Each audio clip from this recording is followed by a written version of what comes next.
Good evening, everyone. This time, ang pag-aaralan po natin ay from the book of Psalm, chapter 2, verse 7 to 8. Sabi dito, sinabi ng hari na hinirang ng Diyos, sabihin ko ang sinabi sa akin ng Panginoon, ikaw ang anak ko, at ngayon ipapahayag ko, ako ang iyong ama. Hihilingin mo sa akin ang mga bansa sa buong mundo, at ibibigay ko ito sa iyo bilang mana mo. So, dito po pinapahayag na ang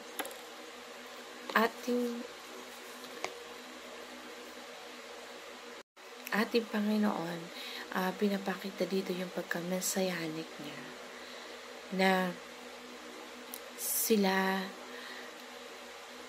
yung nagsasalita na sa pamamagitan ni David, siya yung sumulat ng Psalm, pero ang banal na espiritu ang nangungusap sa bibig ni David, at kung ano yung sinasabi ni David sa mga believers.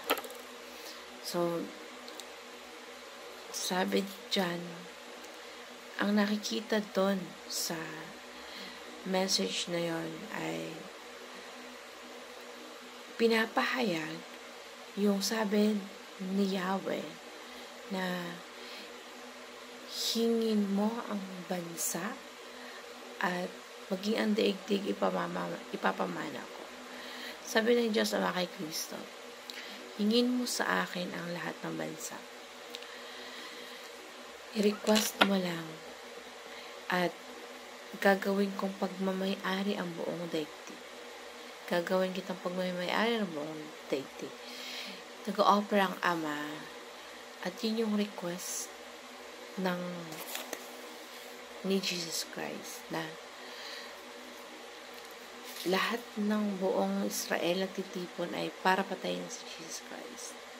So, nang pinatay nila si Jesus Christ, hindi nila alam na plano pala na yung Diyos yun para mapagtagumpayan yung paghariin si Jesus Christ na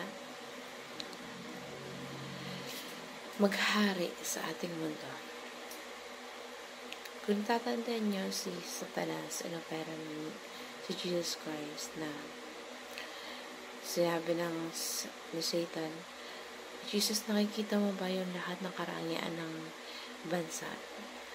Lahat yan ibibigay ko sa'yo. Ibibigay ko yan para sa pagsunod mo. Mag-request ka lang. I will make kumbaga ipapamana niya lahat yun.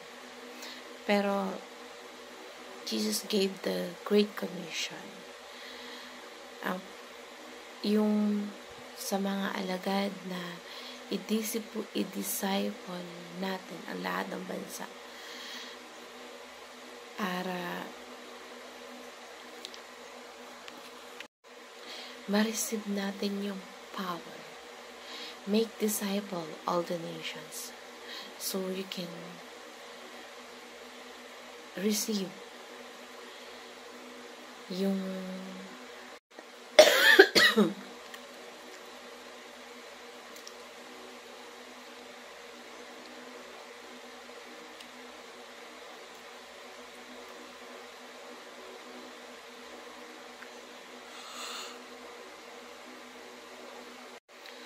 sabi doon, anak, I will make the nations your inheritance,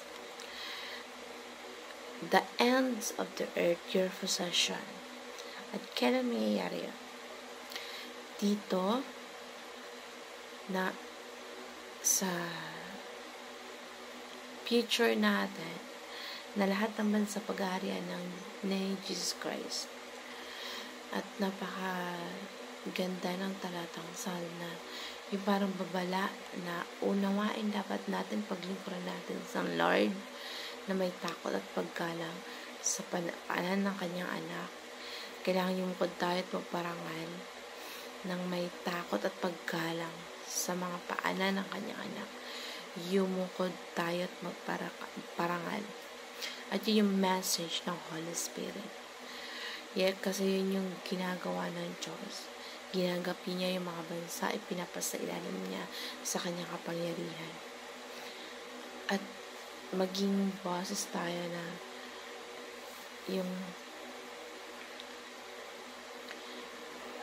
yung mensahe ay be the spirit of someone today. Yung hindi tayo gagawa ng sarili natin, ito yung dapat gawin. Yung mensahe natin maging gospel na mangusap sa mga tao, yung serve the Son, na maging warning ng disobedience at warning na meron tayong mental na naiisip minsan na ang Panginoon Jesucristo ay pwede natin kutusan kasi hindi gaganti.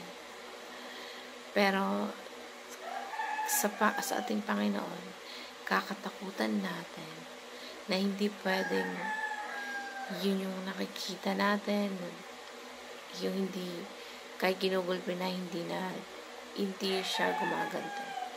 Pero ang Panginoon, hari ng mga hari, Panginoon ng Panginoon, lahat ng mga anghel lumuluhod sa Kanya.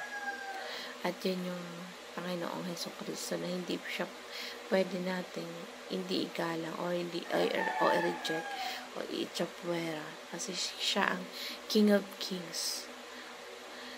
So, sinasabi natin na minsan magalit sa atin ang Panginoon at magkadurog-durog tayo. Pero, ang totoo, yung pinili natin landas sa makasalanan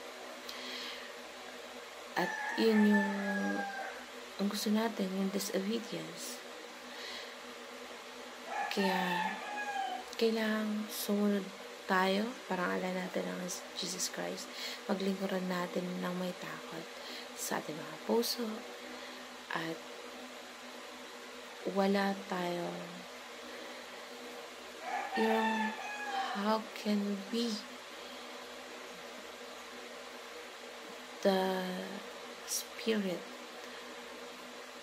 yung sa Holy Spirit natin na mangusap na kailangan masunod sa itong Espiritu natin na mas makabubuti para sa atin. So, yun yung mga katuan sa Psalm. Napaka-messianic na ito yung dapat na masunod. Ang Diyos na sinusunod natin na kailangan may paggalang at takot. Yung pagsunod natin sa Kanya na may paggalang at respeto. Dahil siya ang hari ng mga hari. Panginoon ng mga Panginoon. So, walang ibang maghahari dito sa ating mundo kundi siya lamang. Ang pinakadakilang hari sa buong mundo, sa ating nation, sa ating buong mundo na ginagalawan. So, yung kapag kasunod tayo sa Panginoon, ibibigay niya sa atin lahat. Yun yung magandang prayer request na kapag kasunod lamang tayo sa ating Panginoon, wala imposible sa Kanya. Kaya niyang ibigay sa'yo lahat ng iyong liling, lahat ng iyong gustong sakupin. Diyan nga ay mga bansa pa pinag-usapan.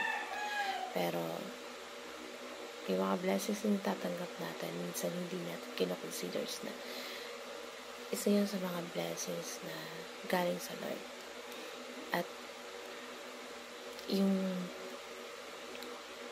siya lamang ang makakapagbigay nito para sa atin.